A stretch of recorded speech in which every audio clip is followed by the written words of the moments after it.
Alright, welcome back to another hacking tutorial with Stealth Data Zero. Sorry if my voice still sounds a little bit funny. I'm recovering from a flu that I had recently. I want to start off this video just by saying that I really hope that this channel helps people learn and get interested in this stuff. I'm not saying I'm the best hacker, but I do like to teach people, and I do know a decent amount about Kali Linux and networking and things of that nature. I'm by far not the best hacker. There's far better hackers than me, but I do want to help people learn, and there's going to be a lot of information in this video. It's going to be a pretty lengthy video, so my goal is just that you guys can watch the channel and become from a newbie to someone that has a decent experience of knowledge of hacking, because I explain what's going on along with just showing you, because these other channels just show you and you don't really know what you're doing. I try to explain it so you know what you're doing. That being said, I just hope you guys can read the descriptions.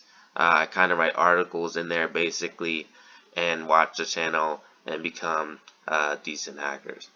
So this video is going to be about post-exploitation on Windows, basically what you should do after you get into the computer. Now, I made 100 videos of showing you how to get into Windows computers, but I haven't really showed you, besides little tidbits at the end of videos, of what to do when you're actually in it.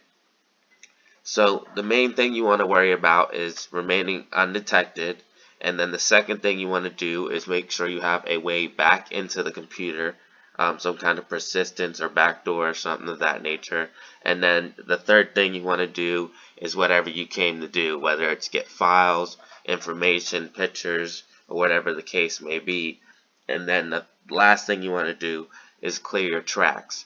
So I'm going to show you how to do that. I already started up Metasploit. You always want to do service PostgreSQL start. That's one of the dependencies. Service Apache 2, so I started my Apache server, and then sudo msf console to start msf console in the terminal here, or you can hit this lovely icon over here. I set up my multi-handler for a Windows payload, and now I'm going to launch a Windows payload and get a Metepreter shell. So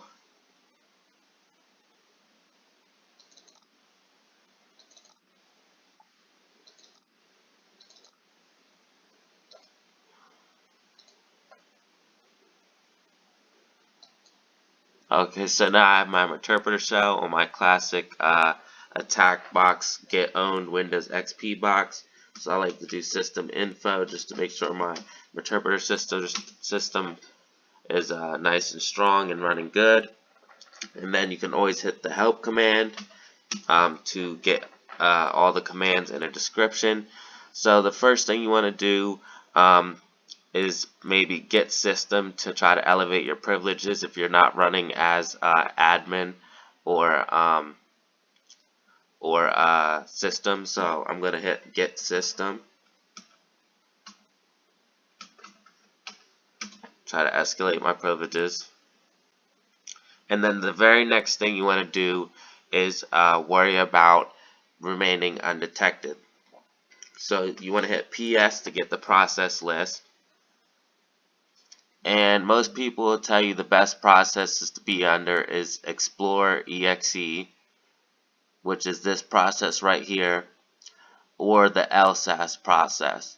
I'm going to migrate to the LSAS process simply because sometimes the Metepreter shell has troubles migrating to the exe process. But if a system admin or someone who knows about computers sees a new process open on their computer and they didn't open it, they might close it, and that will close your Metepreter shell. And there's nothing like losing your Metepreter shell after you work so hard to get in. So that's why migrating is so important. You can migrate to any process that you need to move around to remain undetected. but Explore EXE is probably the best process to be under, and then next would be the LSAS. So we're going to do the migrate now. You can see we elevated our privileges, and now we're doing the migrate to remain undetected. And you just take the PPID number of the process. So it's PPID, and the LSAS was 608.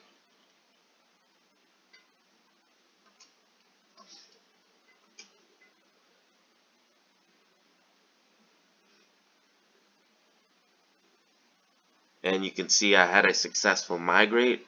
I can hit get PID, which will get my process ID of my Metepreter shell, and you can see it's 608. So we're now running under the process ID of LSAS, and that's how you can hide your Metepreter shell.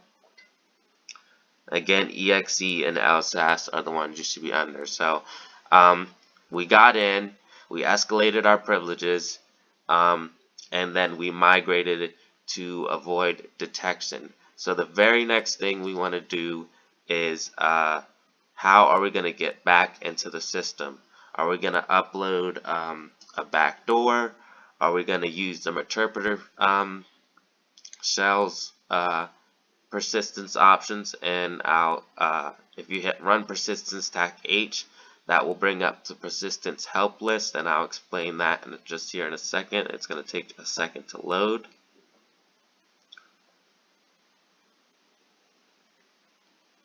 But basically what these do is generate scripts that, like when the computer boots up or the user logs on, it will send out a signal which you can use your multi-handler to catch, and you'll be able to keep access to the system. Here's your multi-handler. You would just have to set it up to the correct port to catch the signal, and then you'll be able to get back in once the user logs on, or which way you choose to set it up. Now if you hit run persistence tac A, it's automatically going to generate another shell. So I'm actually going to use that one just to demonstrate it, because it's a quick, easy one.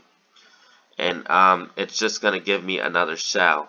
Now these ones that are listed as options, they're the options you can put on the persistent script, and then the ones that are not are the types of scripts you can use. Now I like to use the type the tac X. It sends out a signal when the system boots up, and I'll show you here with my notes. Now say you wanted to use one of these persistent scripts. For an example, run persistence tac X. Now that's going to send out a signal when the user boots up. Tac I is how many seconds it's going to wait before it sends the signal out. So I have it set for 5 seconds. Tac P is what port, so I'd have to have my multi-handler set to port 443. And tac R is how you set your IP address. Now if you were doing this remotely, this would have to be your public IP address, and whatever port you choose for your script is the port you'll need to have port forwarded if you're doing this remotely. You can also do run METSVC, and this will generate a backdoor which you can use to access the system later. You can also upload any type of custom malware that you might have. I have videos on how to make netcat backdoors. You can use those. You can use the Metasploit persistent binaries. I have videos on how to make those. That's this right here. These will give you Metepreter shells. And I also have a video on persistence if you want to see more about persistence, but I can't keep talking about it just to keep the video length down, because I have a lot of information to cover. The default persistence, if you were just to hit run persistence tac X, it would be on port 444, and it would just use your internal IP address. So if you're doing it remotely, you would have to hit TAC R and put your public IP address, and whatever port you choose is the port that would have to be port forwarded. Now, as you can see, I hit Run Persistence TAC A. If I hit Control Z to background the session, Y for yes, and hit Sessions, you can see I have another Metepreter shell, and it's running as system. And that's because I hit the Run Persistence TAC A. Now, if you hit the Run Persistence TAC X, again, that will generate, like, if the computer turns off, it will send a signal as soon as the computer gets turned back on. So that's how you keep access. And another way is you can do uploading of any kind of Trojan or files, and I'll show you how to do that. So to get back into my Metepreter session, I'm just going to hit Session, TAC I for Interact, and then whatever session ID you want to choose, I'm going to choose 2, and that's going to open up that Metepreter session. So here I can type upload, and this is going to be evil exe,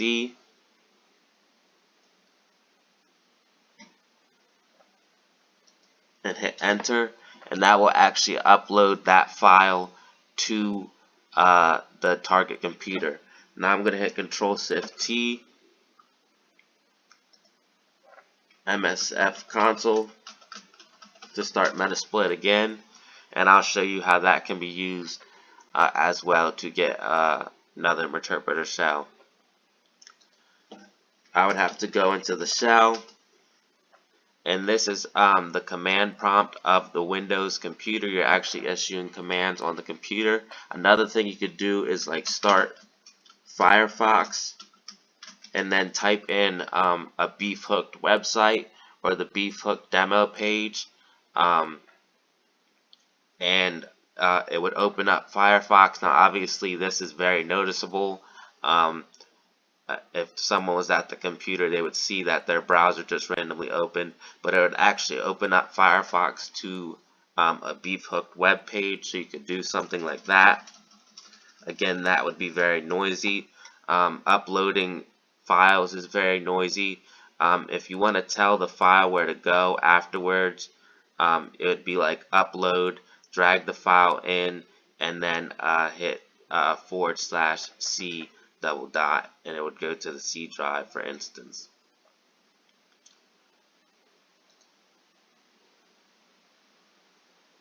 Okay, while that loads up, I'm going to hit Control C to close up the shell. So let's go back over what we did. We got in, we escalated our privileges, then we migrated to remain undetected, and then we installed our persistence to make sure that we don't lose our Metepreter shell, and we have another way back into the system if they like log off or lose Wi-Fi connection, whatever the case may be. We'll be able to get back into the computer. And again, you can upload more than just the Metasploit binaries. Any type of Trojan or backdoor that you may have, you can use. Again, like I said, I have the netcat videos on how to make the netcat backdoors, and the PowerShell scripts. Anything like that will work. So I'll see if this is loaded yet. Alright, that's going to take a second to load. Okay, so once you have your persistence, this is when you would want to do what you came to do. So let's say we wanted to steal some files. We would hit CD, or we could do shell, and then hit dir, list the directory of the contents of the directory in, And then you could download any of these files. You can edit any of these files. You can create directories. I'll show you how to do that.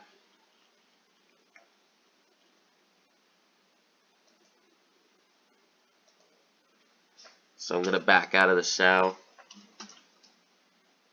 So mkdir you been hacked, and that's gonna create a directory that says you've been hacked. You can do screenshots.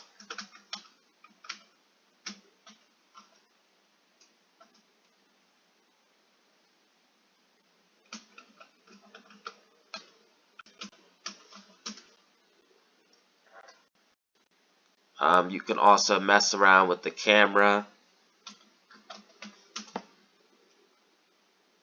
Now I'm attacking a virtual machine right now, so I can't interact with the camera, but here's all the camera commands. This one will list what cameras are on the computer. Webcam snap will take a picture, and webcam stream will actually stream the camera live. You can also start a keylogger that will keylog whatever process you're in. So if like say you want to get passwords from Facebook or something, you would go, if you've seen Firefox process open, migrate to that process and do key scan start, and then key scan stop, and then key scan dump the contents that you keylog. You can shut down the computer, reboot it. Clear EV, this is what you want to do before you leave. This is going to clear the event log and clear your tracks. That's what you want to do as the final step. Here's all the network commands. You can get, if you wanted to hack other computers on the network, you can get network information about the computer it's on. And then here's all the file commands. You can download files, so you can steal files. You can edit files. So whatever you needed to do, whatever you came to do when you hacked the computer, say you wanted to steal some pictures, or say you just wanted to spy on someone, this is the part where you do that. But make sure you get in, you migrate, you upgrade your privileges, and you have another way back into the system.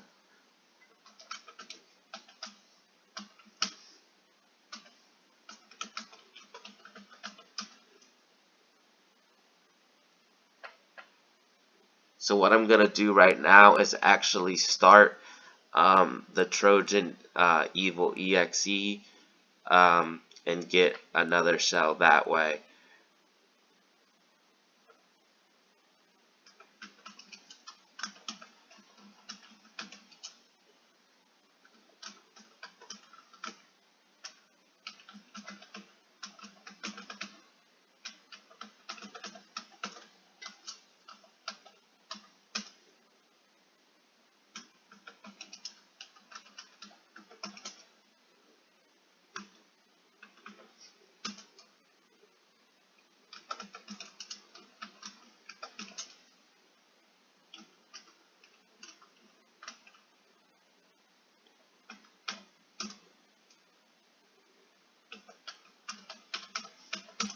And again, I have videos on how to generate all this stuff, the netcat backdoor, so whatever you want to use to make sure you can get back into the system. So now I have my multi-handler listening. I uploaded Evil EXE. I'm going to do it again just to demonstrate how this would work. Upload.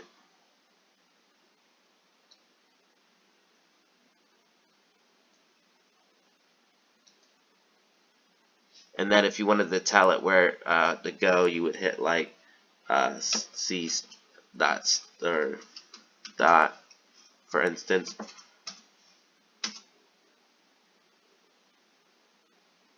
Now I'm going to drop into the shell. I'm going to hit start evil.exe, and this should give me a shell over here. And as you can see, I got another shell. So that's just demonstrating how you could upload Metasploit binary to also get that on there for extra persistence, or even a PowerShell script. If you wanted to inject a PowerShell script, you could actually do it with the shell as well. You would just have to copy and paste. Like, say this was the PowerShell script. You know how it's a bunch of gibberish. If you look at my how to hack Windows 10 with Unicorn, it will generate PowerShell scripts. So you would just to do that, you would just type PowerShell right here, hit enter, and then copy and paste the PowerShell script and hit enter, and that would also start the PowerShell script. So again, basically what we did was we got in, we elevated our privileges, we migrated to avoid detection, we've seen files, all that stuff. I'm going to just show you the run VNC. I'm going to show you this. This will give you a live stream. With the command prompt, with the shell, you can start any program, Firefox, whatever the case may be. You've seen how I did that. Run VNC, and the shot that I took as well, and we'll wrap the video up.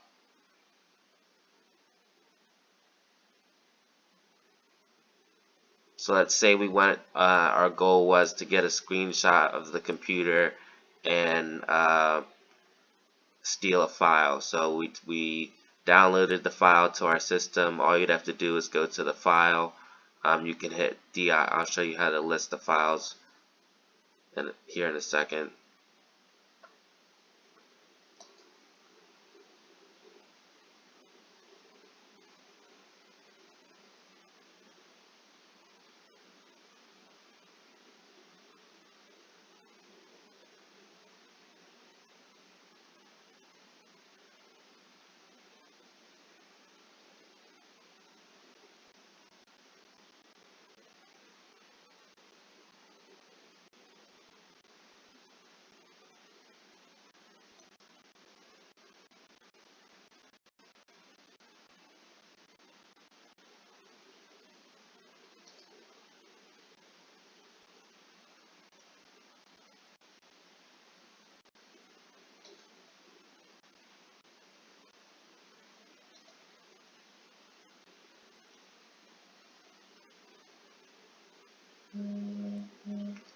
Alright, so right here is that screenshot that we took.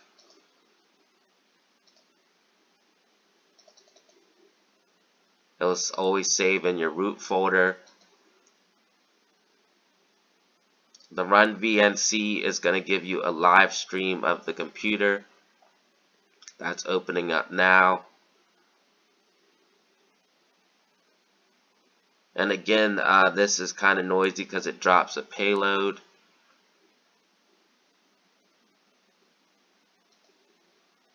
Alright, so right here the VNC viewer is open. You can see the mouse moving. You can see that you can open stuff up, and it gives you a live stream of the computer. You can actually make a payload where you can control the computer this way. So that's what run VNC does. If you want to get a live stream of the computer screen, then you can take screenshots. I did this with the command screenshot, and I got the screenshot. It had the screensaver on at the time.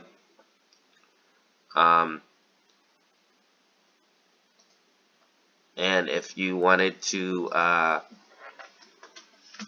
see the files, you can just hit dir, and you can change directories by hitting CD, and that will change directories, and that's how you can download files. So if you wanted to download pictures or steal pictures or whatever the case may be. So that's basically it. Post exploitation with Windows. Sorry the video was so long. I showed you how to use the persistence, how you can upload either a backdoor or the Metasploit binary. I have videos on how to make all that stuff. And again, we'll just go over what you want to do. First thing you want to do is get in, escalate your privileges, then migrate to avoid detection, and then once you're leaving, you want to do clear EV, and that will wipe the logs and clear your tracks a little bit. Here's all the files. So if I wanted to download any of these files, all I would have to do is type download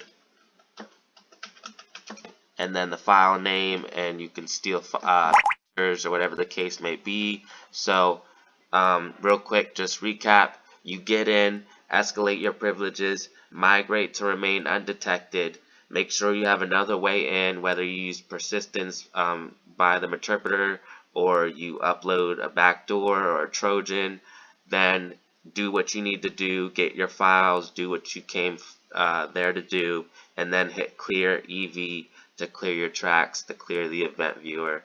And then I showed you a couple other of the cooler commands. Again, you can always type help, and that will give you all of the commands and a description of it. So there you have it. That is post-exploitation with Windows. Hopefully you found the video informative. Again, sorry for the length, but we had a huge amount of information to cover. There's still so much more you can do with the Metepreter shell. It's so powerful and so useful, especially with the Windows Metepreter shell. So I urge you to go over the help list and learn as much as you can about Metasploit and the Metepreter shell. If you found the video informative, go ahead and drop a like, subscribe to see more videos like this, and as always, have fun and keep hacking.